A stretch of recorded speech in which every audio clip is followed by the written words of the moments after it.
Dans un monde qui tourne à une vitesse folle, où les tentations, les distractions et les convoitises nous assaillent de toutes parts, il est facile de perdre notre centre, notre identité véritable. Les voies du monde sont si nombreuses, si bruyantes, qu'elles peuvent noyer celle douce mais puissante de l'Esprit Saint. Mais aujourd'hui, je veux te parler directement au cœur, là où Dieu a gravé son nom. Rappelle-toi qui tu es. Tu n'es pas juste un visage dans la foule, une âme parmi des milliards d'autres. Tu es bien plus que cela. Tu es une créature unique, aimée, rachetée par le sang précieux de Jésus-Christ. Tu es un enfant de Dieu, appelé à être sa lumière dans un monde plongé dans les ténèbres. Le monde tente de te redéfinir.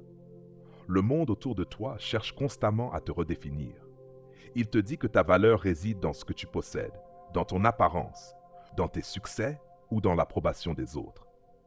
Mais ces mensonges ne doivent jamais avoir le dernier mot.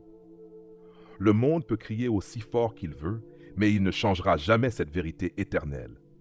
Vous êtes tous fils de Dieu par la foi en Jésus-Christ.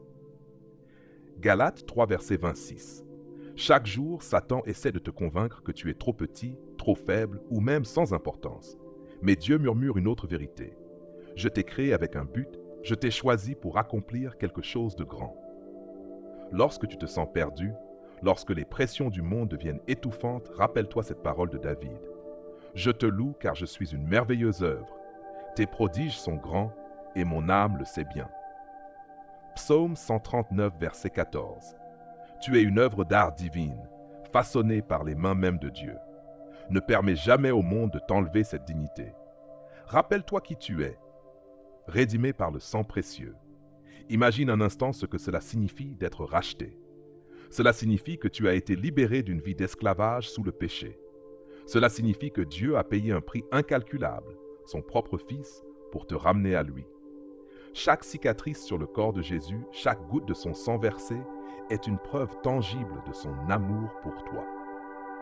Paul le dit clairement, c'est lui qui nous a délivrés de la puissance des ténèbres et nous a transportés dans le royaume de son Fils bien-aimé, en qui nous avons la rédemption, la remission des péchés. Colossiens 1er verset 14-15. Quand tu penses à cela, comment peux-tu encore vivre comme si tu appartenais à ce monde?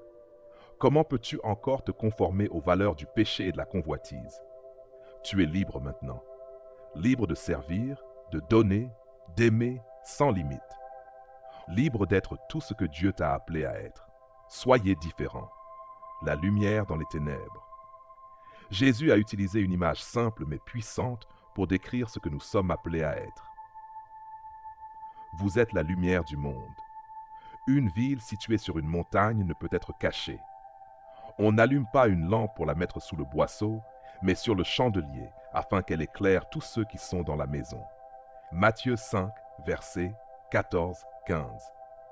Ce texte n'est pas simplement une belle métaphore. C'est un appel à l'action. Être une lumière, c'est pas rester passif.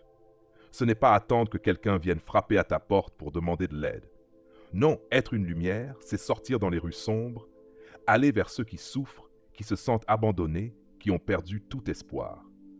Peut-être connais-tu quelqu'un qui traverse une période difficile. Peut-être vois-tu des gens autour de toi qui se battent contre des addictions, des blessures émotionnelles ou des désirs destructeurs. Ces personnes ont besoin de voir Jésus en toi. Elles ont besoin de sentir ton amour, ta compassion, ta bonté. Et souviens-toi, ta lumière n'est pas seulement dans ce que tu fais, mais aussi dans ce que tu es. Ton calme face à l'adversité, ta joie malgré les difficultés, ta patience dans les moments de frustration, tout cela témoigne de la puissance de Dieu en toi. Combattez les distractions du monde. Le monde est expert dans l'art de nous distraire. Il nous offre des plaisirs immédiats, des divertissements constants, des promesses de bonheur rapide. Mais combien de fois ces choses nous laissent-elles vides à la fin? Combien de fois nous font-elles réaliser que nous avons sacrifié quelque chose de précieux pour quelque chose de superficiel? Dieu nous exhorte à garder nos yeux fixés sur les choses éternelles. Comme Paul le dit, ne vous souciez pas des choses terrestres, mais des choses célestes, puisque vous êtes morts et que votre vie est cachée avec Christ en Dieu. Colossiens 3, verset 2-3. Cela ne signifie pas que nous devons fuir ce monde ou ignorer ses besoins. Au contraire, signifie que nous devons vivre avec une perspective différente. Nous devons voir au-delà des apparences, comprendre que ce qui compte vraiment, ce sont les âmes, les relations, l'amour et la justice. Chaque fois que tu ressens l'appel du monde, que ce soit à travers les médias sociaux, les ambitions matérielles ou les plaisirs éphémères, demande-toi, est-ce que cela m'approche de Dieu ou m'éloigne-t-il de lui? Reviens à ta véritable identité. Parfois, nous nous sentons insuffisants, indignes, incapables de remplir notre rôle dans le plan de Dieu. Mais rappelez-vous toujours, Dieu ne regarde pas comme le monde regarde. Il ne voit pas tes erreurs, tes faiblesses ou tes limites. Il voit son enfant bien-aimé, prêt à être utilisé pour sa gloire. Isaïe nous rappelle cette vérité profonde. Mais maintenant, ainsi parle l'Éternel, celui qui t'a créé, ô Jacob, celui qui t'a formé, ô Israël. Ne crains point, car je t'ai racheté. Je t'ai appelé par ton nom, tu es à moi. Ésaïe 43, verset 1, Dieu ne te demande pas d'être parfait.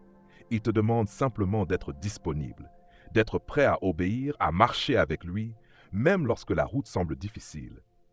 Et quand les doutes surgissent, quand les peurs te submergent, souviens-toi de cette parole de Jésus.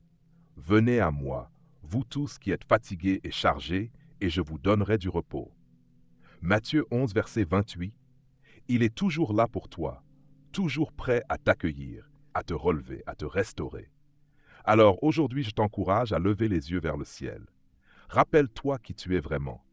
Ne te contente pas d'être une figure parmi la foule. Sois une lumière, sois une voix. Sois un reflet de l'amour infini de Dieu dans un monde assoiffé de vérité. Chaque jour, dis-toi, je suis un enfant de Dieu, je suis sa lumière, je suis sa paix, je suis son amour.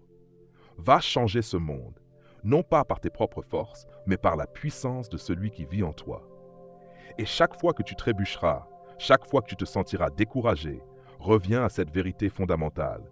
Tu es aimé, tu es choisi, tu es précieux. Rappelle-toi qui tu es et va accomplir ce pourquoi Dieu t'a créé. Amen.